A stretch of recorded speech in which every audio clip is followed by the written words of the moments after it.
Welcome back to another episode on the Aaron Doughty podcast. My name is Aaron Doughty, and I'm so excited to be here with you today. I'm going to be talking and sharing with you a lot of vulnerable parts of my own life, of looking into my own shadow, hopefully to help you understand more about your shadow. And a lot of this is going to be, like, I know the title says, my beliefs about women that are keeping me from opening up. And even if you're a woman listening to this, the idea is that you're able to apply this in a different way as well. This isn't like only going to be like only people that are going to gain value from this are masculine or men. This is like either way, you're going to be able to see these different aspects of how I've worked through my own shadow. And I think it'll inspire you to know that you can do the same and that you can do the shadow work and change and let go of old patterns, old things that you continue to manage. If you find yourself attracting similar people over and over and over again, same energy but different faces, then you might find there's a pattern there. There's some type of shadow there. All the shadow is the part of us that we're unaware of. And we are motivated and take action and feel from that sense of unawareness. And until we become aware of it, we then will a lot of times remain in that pattern, attracting similar experiences over and over again. So if you feel like you're attracting similar patterns over and over again, it's most likely due to the shadow. And what I want to share with you, especially when it comes to attracting love into your life, is dismantling the old stories and beliefs about masculine or feminine energy. A lot of times we model or crave growing up that which we received. And until we work through that, we continue to attract the same patterns over and over again. And that's why it's really key for us to do that energy. So in the beginning of this episode, I already recorded it, obviously. I go really in depth. The first part of it, I talk kind of about nice guys and people pleasers and the shadow aspect there, because it's something I've been really studying recently. And then eventually I get into it. So just know there's a flow to it, but in general, then I get into the more of the other stuff as well. And I just got back to Sedona, which feels great. I was in Vegas for 2 or 3 weeks doing work, getting some things done. I had like this Tony Robbins conference I was at for a while, which was kind of cool. It was like a business seminar thing for 5 days straight. And I needed to be there for good Wi-Fi. Now I'm back, though. It's amazing to be back. I'm going to the creek today. I've been getting up at like 5:30 in the morning, and that's really changed my identity. I used to do it. I stopped doing it for a while, but let me tell you, getting up at 5:30 in the morning, it's early in the morning right now, and I already feel so accomplished because I've already recorded this episode and done things and doing it consistently. There's also an accountability factor because I have done this thing where every morning on Instagram stories, I just take a picture of the cold plunge and I put the time there just to show people, because I want to inspire people to also get up early because it makes such a big difference. Because I know I need to do that, it's almost like it propels me even more. They say sometimes getting friends or family to hold you accountable is powerful, but that's social accountability can be powerful. And it's changed my identity. I now see myself as someone that gets the edge in the world. I go out, get up early, and I get things done, and then I have the rest of the day to chill. And I go to bed early now, too. I go to bed at like 9, which is like way early. I used to go to bed at like midnight and get up at like 7 or 8. Now it's way different, but I feel way different, too. I've been in this process. I'm also, I'm just kind of doing a life update right now. Anyways, something that, I slept really good last night. I've also started wearing the Whoop again. This is like something that tracks all my sleep, my heart rate, stuff like that. If you guys didn't know, I'm a big fan of Whoop.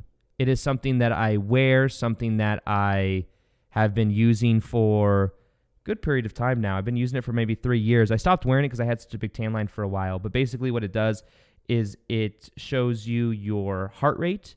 It shows you what is called heart rate variability. It shows you how much sleep you get at night, how much REM sleep, how much deep sleep you get at night. It shows you how great your workouts are, how many calories you burn in a day. It's the most...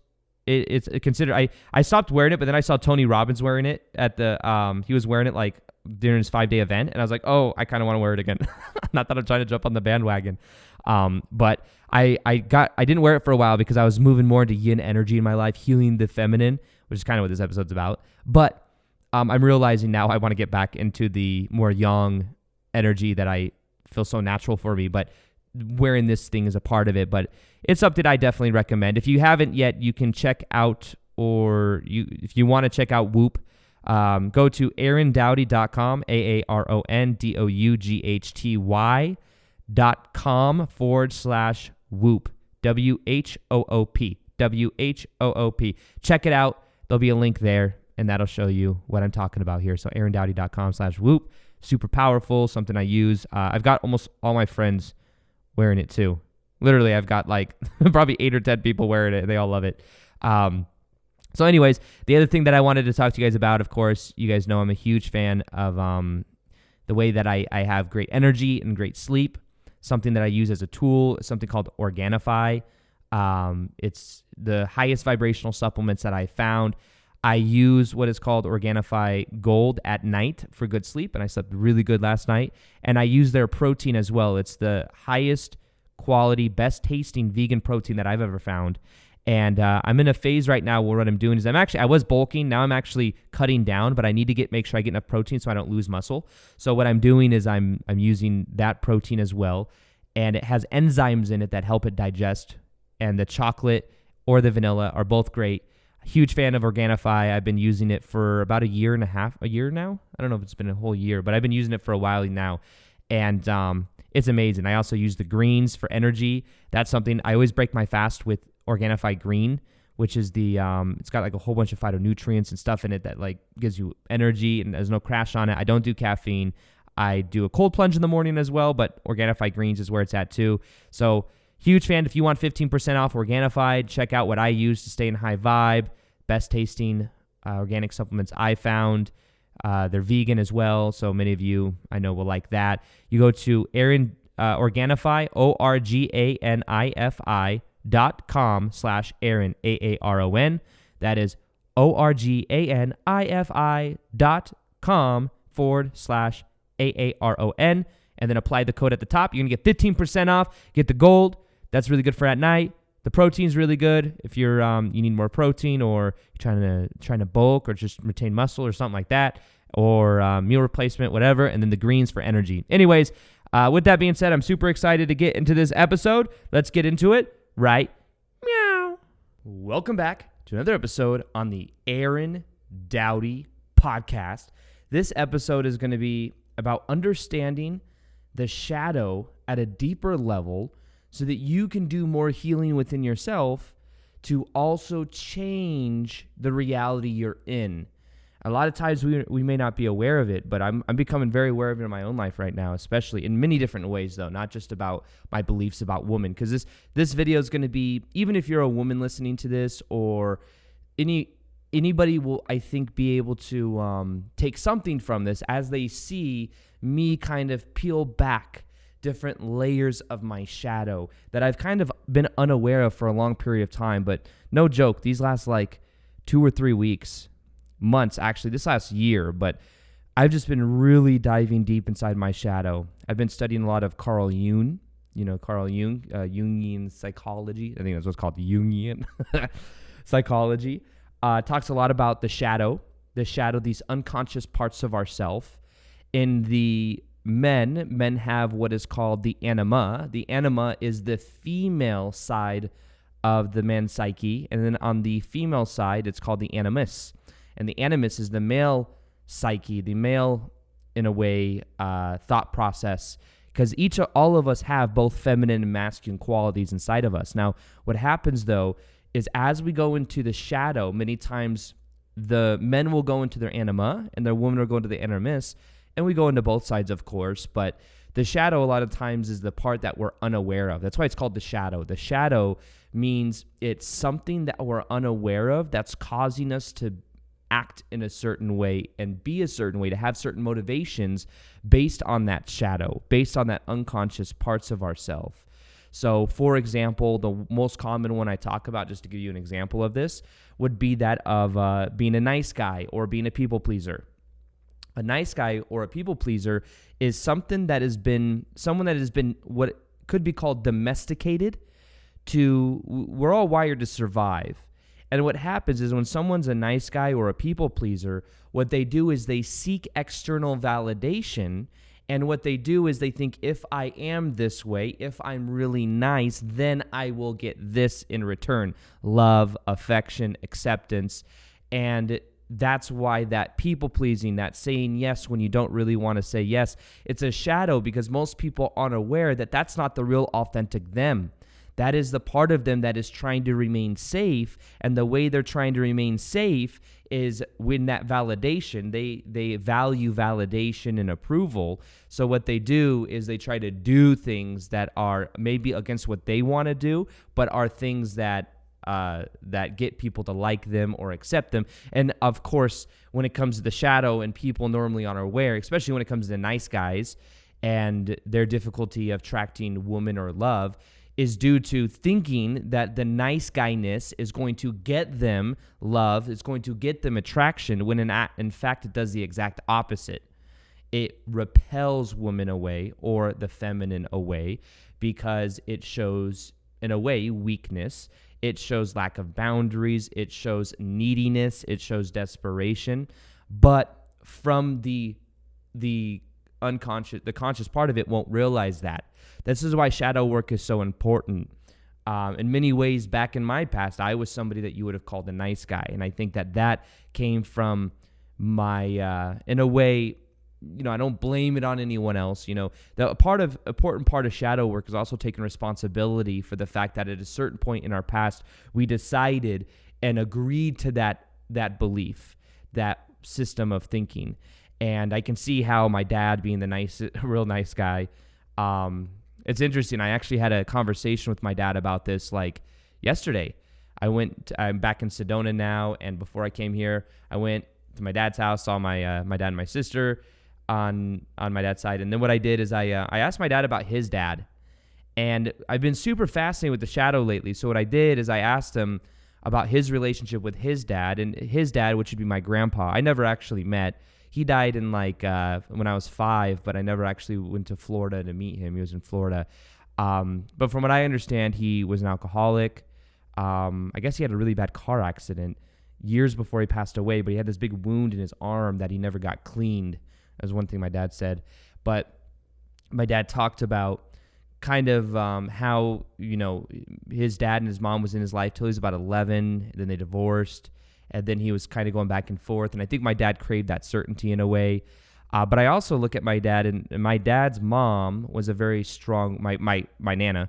My Nana's a very strong woman. She's very, very, not authoritative. Can be a little bit controlling, I think, more so than she thinks. But I can see how, in a way, my dad may have become a nice guy from kind of doing and going along the narrative of what my grandma would kind of like call the shots with. And I can see how, and I asked my dad, he's like, well, it's kind of like interviewing in a way, like a nice guy in a way. And my dad, and he was really, I could tell he was actually pretty intrigued on the conversation. He was interested in kind of like, what is going on here? When I was saying certain things, because what I was talking about is how when you're a nice guy or a people pleaser, you don't like tension. When you create tension, when you say something that triggers someone else, when you want to go do something but you're afraid of what other people will think, when you are just blunt honest and you're afraid of what they're going to think, or you're not blunt honest because you don't want to say the wrong thing, that comes from not wanting tension, thinking that tension is bad. And the thing when it comes to sexual attraction is tension is a very important part of the process of attraction. Somebody, especially a masculine person that's okay with tension is considered attractive, because somebody that can hold tension means that they're grounded, they have boundaries, and that they're very sure of themselves. That comes off as somebody that is very much able to be comfortable with themselves, which then allows the feminine to feel safe. So what I was telling my dad was that when you're a people pleaser or a nice guy, you do everything you can to mitigate tension, to get rid of tension, when tension is actually the key. So I was telling him how these layers have been unpeeling throughout me when I realized that, like, there's a lot of times I have things I really like and things I don't like. And sometimes when I'm around, like, maybe a girl that I'm attracted to, there's like a frame that's there. And then sometimes I will lose that frame a little bit and be like, well, what do you want to eat? Or what about this? Or what about that? And I realize that it's like totally not authentic. And it's just this pattern that comes up as the shadow of trying to please or figure it out for someone else. And then that normally will lose that attraction as well. So the thing that I've had to learn within myself is how to be very firm. This has taken I first became aware of this a couple years ago. And then as I started to kind of play around with his energy and get more sure of myself and then do what I want. The cure, by the way, if you're listening to this, the cure for the nice guy, the people pleaser, is to actually be selfish. Now, that's going to sound very harsh because when you say that, it's like, oh, you mean I need to be like a narcissist? No, you're not. A nice guy or a people pleaser is not going to become a narcissist. It's not something that you have to worry about. However, you've never noticed that people pleasers and nice guys tend to attract narcissists into their lives? Well, that's because the narcissist has something to teach the people pleaser or the nice guy. You look at my dad's relationship. My dad's a very nice guy. His ex, which is my ex-stepmom, is a narcissist. And there's this dynamic going on. Well, there's actually something to be learned from the narcissist. The narcissist has unquestionable boundaries. This is the way it is very firm. And the nice guy is so nice, so soft that it's like that person's being taken advantage of. But if they could take on a percentage of that quality within themselves, not manipulate. You see, the narcissist takes that out on other people. The nice guy, the people pleaser, must simply learn to do what they want to do. And as they are doing what they want to do and they're putting themselves first, they then come off more attractive. But also, it's an energy difference that really changes a lot.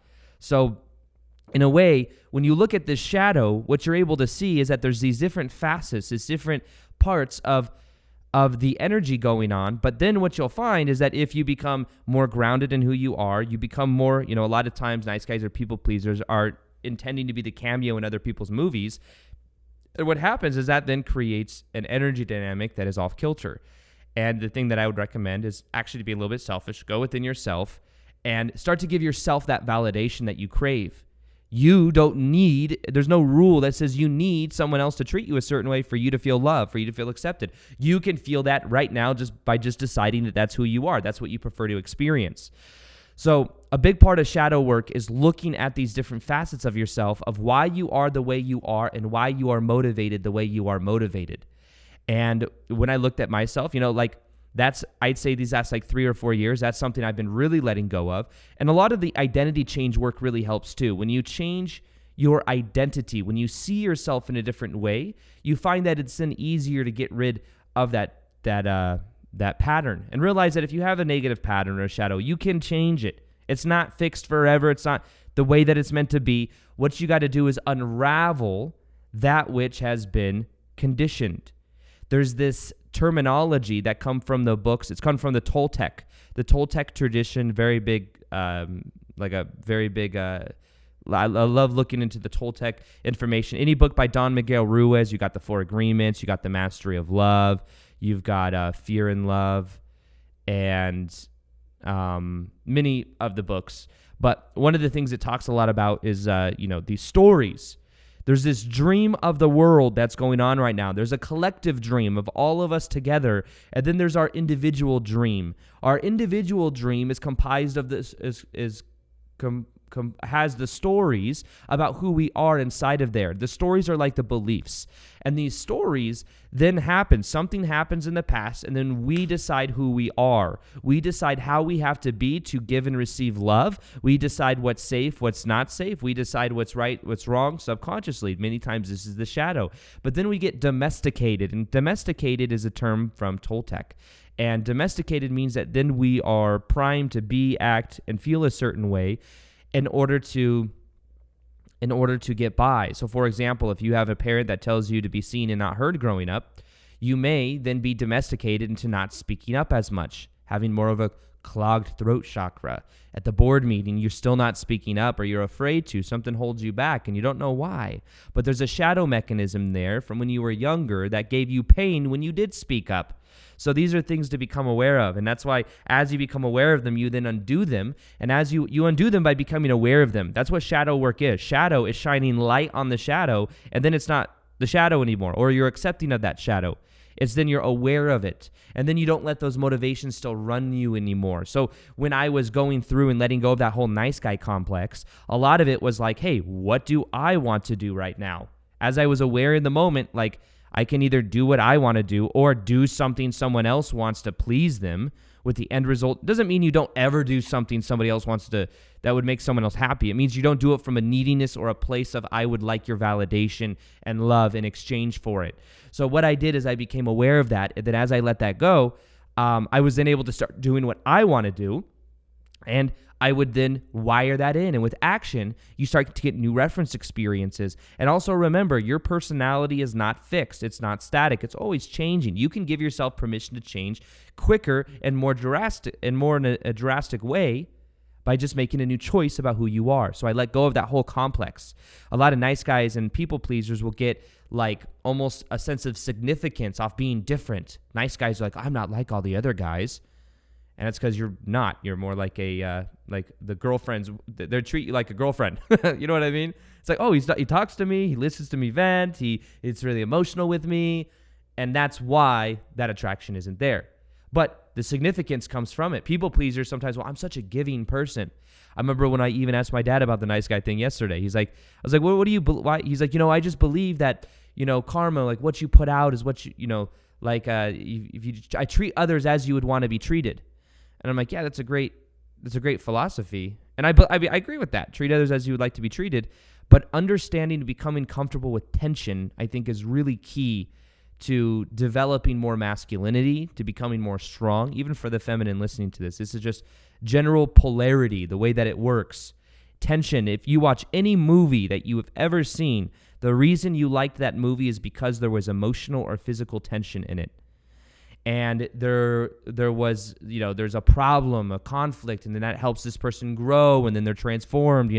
If you look at any sports game that you've ever seen that you enjoyed, it's because there was tension.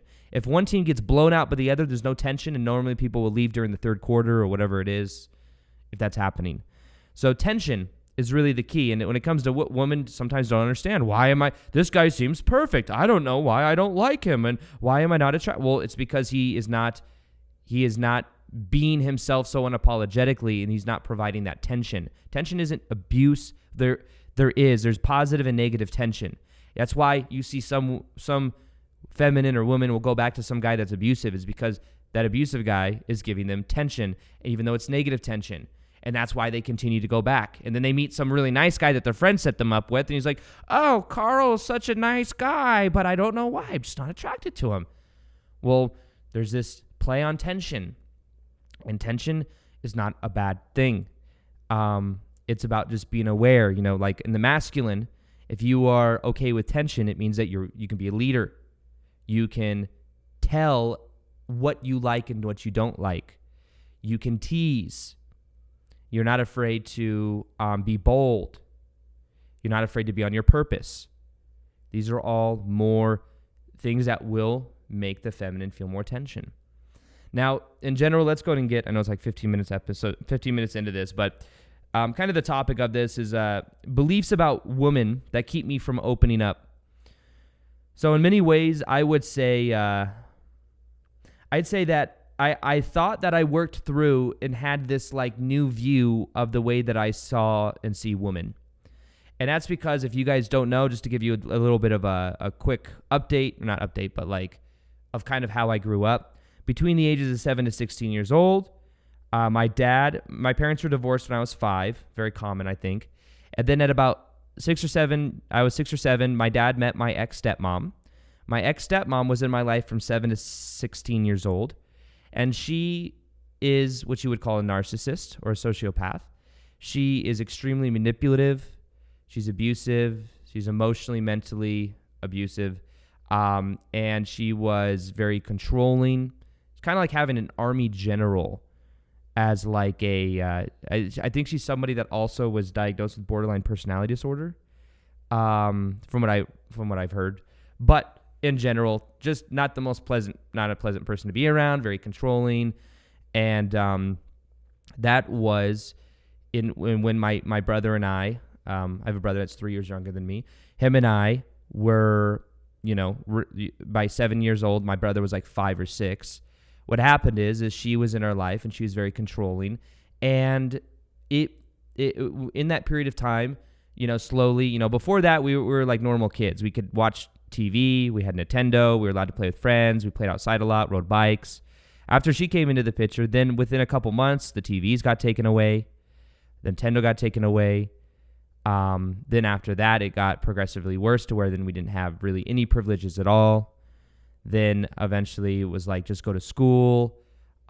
School was considered like kind of like a privilege in a way. And then it eventually got to the point to where as she would gain more and more power and more able to like influence my dad to allow her to do those things. 'Cause my dad's a firefighter, so he was home half the time and and then not home half the time. So a lot of times we were left with her, and she would, it got to the point to where my brother and I were sometimes locked outside to do yard work, and she would go to work.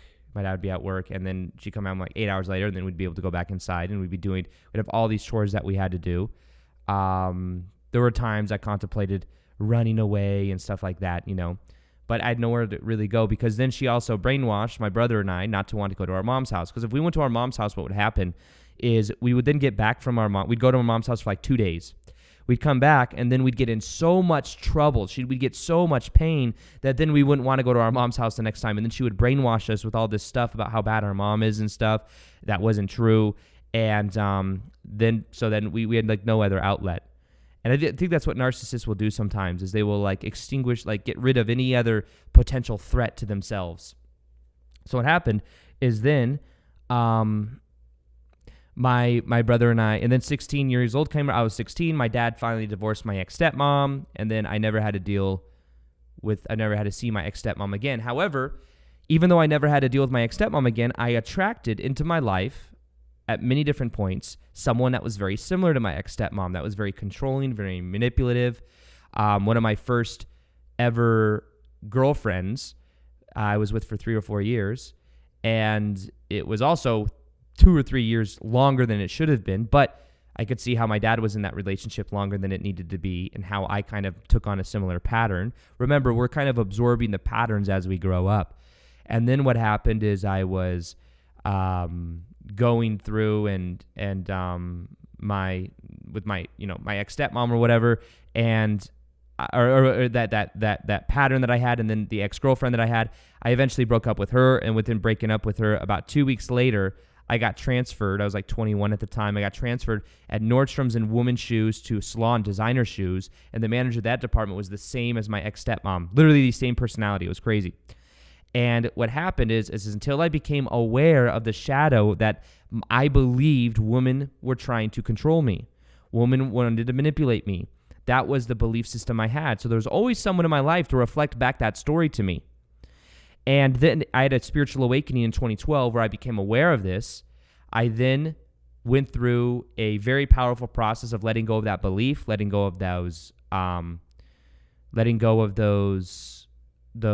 patterns in a way. And the way I did that is becoming aware of it. I became aware, and I had to honestly heal that relationship with my ex-stepmom. Not that I called her or talked to her or anything, but what I did is I did something like Ho'oponopono, which is like, I'm sorry, please forgive me, thank you, I love you, which sounds crazy to say to someone, to someone that may have abused you or something. But what you're doing is you're healing your image of them. Because if I didn't heal that image of them, of my ex-stepmom, which would be like the feminine, even though she was kind of masculine, role model in my life in that time, that I kept attracting it more and more. So what I forgave is I realized that she didn't really know what she was doing. She was kind of playing out the survival mechanism that she had growing up. Her dad, I think, was abusive to her, so she was like acting out in that way. And that's how she thought she had to be. So everyone's always doing the best they can with where they are. It's just that they may be, in a way, conditioned to be in that survival mode of like a narcissist, where they just need to like tear down other people's buildings and stuff like that. So, that's something that I was starting to become aware of. And here's the thing, after I became aware of this and I learned meditation and started doing my own healing work and shadow work with it. Within literally 2 weeks, that manager got fired, and she was there for like 15 years, but she was my manager for like 3 years, and we were trying to get her fired, funny enough. But she was so protected by upper management that it didn't work. And she finally got fired for something really stupid too. But it's funny how people will leave your life once you deal with the pattern. So that was up until 2012, and that was like a powerful lesson for me that helped me let go of that pattern. I never attracted somebody controlling like that again. But as much as I would like to think that I am done with that pattern, there are still different ways that pattern is kind of seeping in a little bit. One way is, I don't know if I've shared, I'm not going to share too much about this, but there's just some narcissistic lady that's kind of popped in here and there, that I've kind of had to deal with over the last like couple months. And it's so obvious it's funny because as I was dealing with this person, I started actually being nice to them. I was like, why am I being, and I realized I was being nice to this person because this person was kind of threatening me with different things. And I was like, interesting. And as I was becoming aware of these things, and I literally snapped myself out of it because I became aware that I was being way too nice to this person for some things that they did. And then as I woke up and remembered, it was like, what the fuck am I doing? I then was able to be actually firm and remember and like get out of that shadow in a way. But it's like, why have I still attracted someone like this into my life? Even though it's almost like, okay, before it was like a girlfriend, and then eventually it was a manager, and then I let go and dealt with the pattern. Now it's just this like annoying person that kind of pops in every now and then that kind of is like, that's like trying to get like my attention and stuff like that. And I don't really have to deal with this person, but I just, I'm realizing that at the same time I don't want to like, I don't want to bypass it, like spiritual bypass it, like, because what I was doing is like, I just don't want to deal with it. I'll just be nice, and then I'll just never have to deal with this person again. But I realized, no, this isn't okay. This isn't authentic. This isn't how I really feel. I was actually able to be firm, and then I felt completely different by the way I've responded now. So in a way, I think I'm learning that lesson of take my power back and not falling into the fear like I would have, because I used to have to walk on eggshells around my ex-stepmom, right? So, and of course, this is a female as well. So it's a very interesting pattern for me. But what I've realized is that even though I've worked through and I'm working through a lot of this, subconsciously, there's something that's kept me from emotionally open up to women, and even getting into like a committed relationship with women.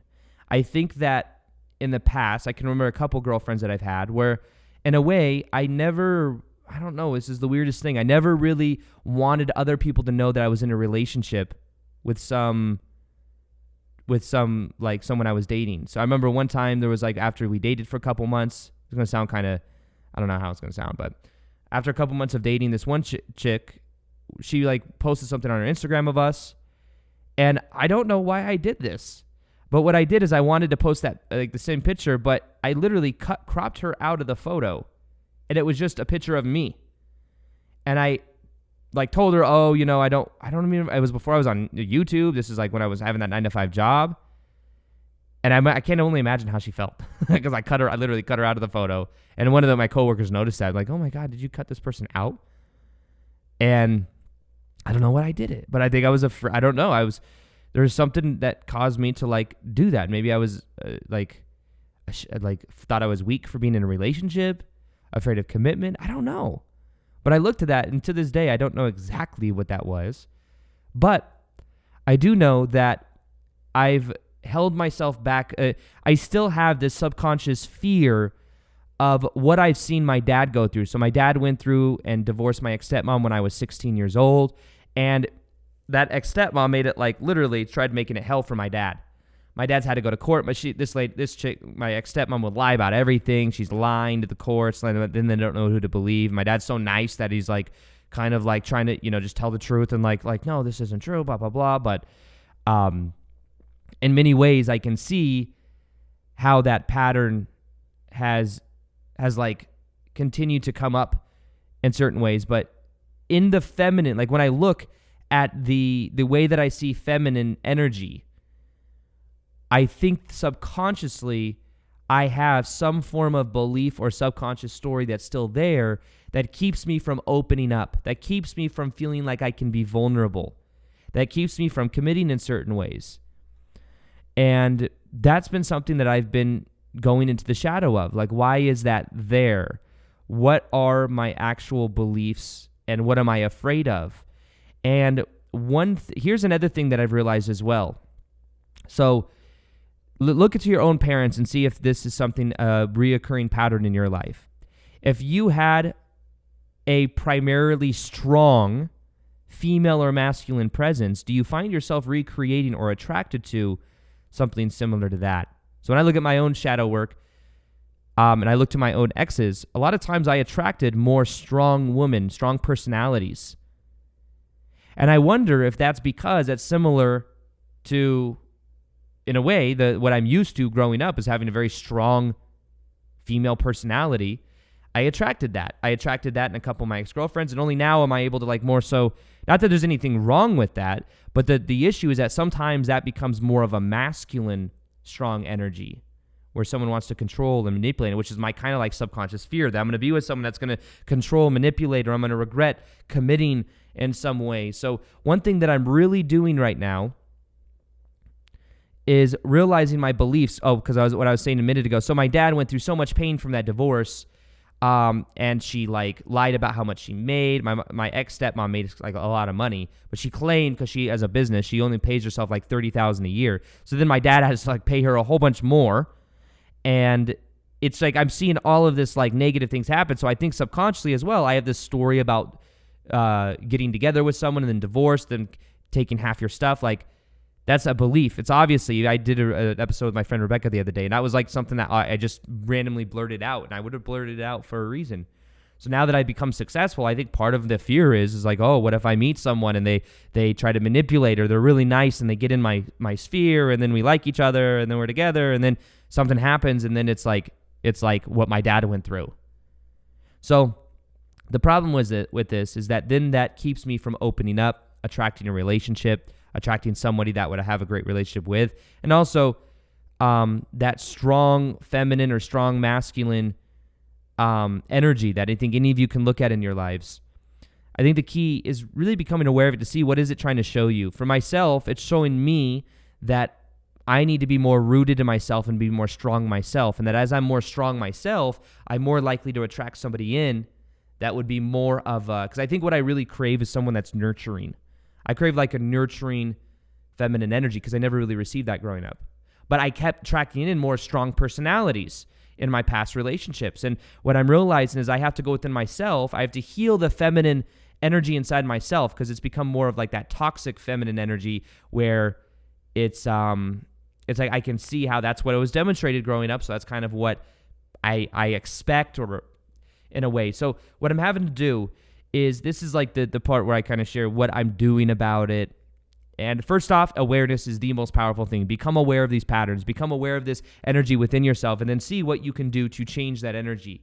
Not change the energy. See what you can do to love that energy. Now, here's the most important thing. I had an energy session with somebody that I go to every now and then, yesterday actually, and she said that she intuitively felt that when I was 7th grade, something happened, and in that, it's almost like there's a part of me that's unhealed from that, and I'm still acting from that. So when I'm dating, when I'm in like this certain vibe, there's a part of me that's like afraid of like maybe rejection, or afraid of something happening. And I've even realized recently, like this is a whole nother conversation, but some of the like the difficulty in letting go of certain past relationships has been because there is almost like a self-sabotaging energy where it's almost a distraction from my purpose. And in a way, I've done that before, where I have like this very strong purpose and I kind of give it up so that I could be with someone or focus on my personal life, which isn't bad. But when I put it to the side too much, I find that then things start to kind of like, they're not as strong. The relationships aren't as powerful. So it's almost like I need to stay grounded and focused on my own mission, on my own purpose, which is a very masculine quality anyways. But what I'm realizing is that I need to become aware of these different energies inside of myself. And that as I become aware, I can then actually heal from it. And what I need to do, though, is go into my shadow and heal my inner child. I think I'm going to make an inner child meditation as well. But heal my inner child. I think there was a time in 7th grade where I was getting ready to like jump to this next level or something like that, and I somehow sabotaged myself, or was afraid of shining. I know I had a brother growing up that we were very competitive, but sometimes I'd feel like I didn't want to overshine because I didn't want him to feel less than, in a way. And I think that may have caused me to now, I do stuff in the public now, you know what I mean? Like I do events and I have like an online presence. And I think sometimes I'm afraid of that attention, and not afraid of it. I love it. I don't know. It's this weird thing, because there's definitely a part of me that likes it, but there's, I think, a part of me that's afraid to shine a little bit too bright. So there's like a limit to that. And we all have a certain like thermostat of like what we're worthy of, what we're not worthy of. So it's kind of an interesting thing. But The main things that I'm becoming aware of is the shadow. And what you do to become aware of the shadows, you start to look into your past. One thing I did is I asked my dad about his past, about his relationship with his dad and his mom. And I realized that he had a strong feminine figure growing up. He attracted a strong feminine figure of my ex-stepmom. Then I had a strong feminine figure. And then I kept attracting that into my life. And now what I prefer to do is to be strong myself and to be grounded myself and have my own boundaries and to be on my purpose and my mission, knowing that then there's going to be a different energy pattern that comes from that. And that's the shadow work that I'm doing, is I'm becoming aware of it. And also healing your inner child. I think every one of us has an inner child inside of us that maybe isn't healed from some past experience. And what you could do is literally go into a meditation and imagine that inner child, that part of you from that age, and send that version of you love. Hug that version of you. Tell them it's okay. Tell them that you love them and accept them. And as you do this, I feel like this is healing. It's almost like you're healing your timeline in a way. But then what I need to do is do the shadow work, become aware of it, heal within myself, heal my inner child, focus on my beliefs and stories around feminine energy, and start to become aware of that story even more. How do I see the feminine? What am I afraid of with the feminine? I'm afraid of being controlled. I'm afraid of being manipulated. I'm afraid of being locked in and having to commit, which is keeping me from opening up in my current relationships.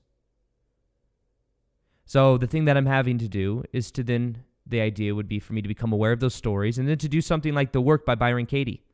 Simple 4-step process. You say something like, you look at it's like 4 simple statements that you do. You go, is it true? First question. Second question, can I absolutely be certain it's true? The reason you ask the second question is because sometimes immediately you're going to say, yes, I know it's true. Can I absolutely be certain it's 100% true? You'll normally realize no, or maybe yes.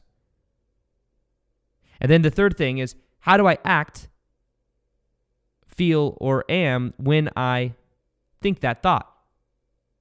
Or I believe that? Will I believe, if I think that women are trying to control me or manipulative, then I think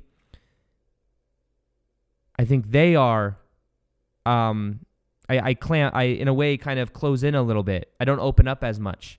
I don't see anything real long term because after a while it's going to fall apart anyways because I'm not going to want to commit to that. I feel like I have to be protecting myself. I have to put up a shield. I can't get too close. That's how I feel. Now, here's the thing. By thinking about that thought and how I'm feeling in that thought, I can then separate the identity from the thought. I can then see, oh, that's a thought. When I think that thought, that's how I feel. Who would I be without that thought? I'd probably be someone that's more vulnerable, someone that's able to open up my heart and connect at a deeper level. I wouldn't have to have a guard up. I could just be myself. I'd feel more free. And then I think there's a part of the process called the turnaround, where I would turn that around and see how I'm controlling, how I'm manipulative, how I'm doing that in my own life. Because everything's a mirror. That's The Work by Byron Katie. So that's a way of dismantling those beliefs. So I could dismantle those beliefs about women. And you could do the same thing about men. You do the same thing about friends. Like, how do you view friends? Do friends always come and go? Or do they stick around? Are they loyal? Are they not loyal? The way the mind works is it will look for evidence and find evidence in the past of whatever it's looking for. So you can say, oh yeah, friends aren't loyal. I bet you've had some loyal friends in the past, but you exclude that evidence due to that belief system. So that's a simple process of dismantling those beliefs. And then the key is to when those beliefs come up or those thoughts or those stories come up, to dismantle them in that way. Is it true? Can I absolutely be certain it's true? How do I think, feel, or act when I believe that thought? And then who would it be without it? And as you do that, you're going to be dismantling those negative beliefs. And then the idea is to, when the old pattern comes up, to then choose the new one. And with enough repetition, you then begin to change your self-image. You begin to change how you relate to it. So then what if I was able to start trusting women? What if I was to see them as not trying to control and manipulate? I was starting to see them as these divine spiritual unicorns or something like that. You know what I mean? But I was able to see them as like equal and not trying to control me, and they just have great intentions, and they're just very loving and very fun and very free and very expressive, very nurturing. What if I changed my stories about them and I just started to open myself up to that? What would my reality be like then? What would I allow into my life then? You see the difference? But I can't really open up when I have those shadow mechanisms in place, when I have those safety mechanisms there. So the thing that I want to really encourage you to do is to heal your inner child, to become aware of what are your beliefs about men, what are your beliefs about women, to dismantle any belief system that may be coming up, to dismantle any stories that you have about them. Are you afraid of being controlled? Can you trust? And as you break apart those beliefs using that simple 4-step process, you're going to start to feel more free, and then become aware of that pattern in the moment, become aware of that shadow, and then start to wire in a new way of being. And as you wire in a new way of being, you'll find that then you become and feel more free. So maybe I'll do another episode on shadow work. Let me know if you like this episode or you got a lot out of it. Could you do me a favor and screenshot it on Instagram, share it on IG stories, and then tag me, and then I'll be resharing those as well. Other than that, if you haven't already, can you also review the podcast? It really helps the podcast grow. You can do that on iTunes. If you don't have iTunes, you can grab your friend's phone that has iTunes and say, hey, can I review a podcast real quick? I would appreciate it. Other than that, I hope you enjoyed this episode. As always, see you on the next one. Peace, much love, and namaste.